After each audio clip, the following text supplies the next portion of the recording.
Hey, this is Matt from InvestiQuant. Today is Thursday, November 3, 2022. Yesterday was the FOMC announcement, and we got some serious selling coming in on the announcement and the speech afterwards. We had a giant range day, 147 points of range in the S&P, which closed down at the lows and made a new 5-day closing low. And that's what we're going to be looking at this morning, is what has happened historically on the day after the FOMC announcement, when the FOMC announcement closes at a 5-day low. So I've selected all four of these instruments. Our trade type is set up as a long that will enter at 9:30 a.m. Eastern Time, exiting at 4:15 p.m. Eastern Time.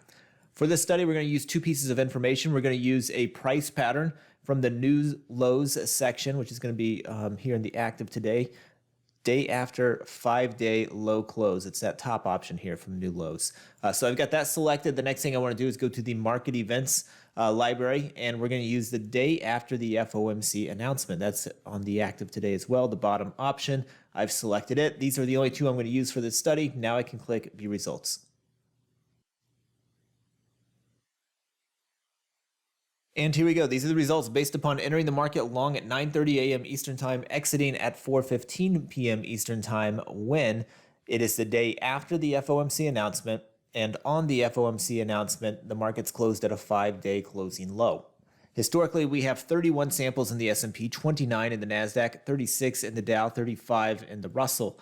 Win rates on these are quite weak. S&P coming in at 35% have closed above the opening print. For the NASDAQ, it's 28%. For the Dow, 31%. For the Russell, 29%. If we look at the average moves, average loss larger than the average win in the S&P. That is also the case here in the NASDAQ.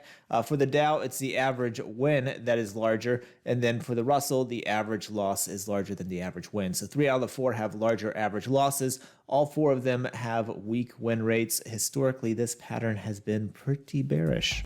Hopefully you found that helpful. Good luck today. We will see you next time.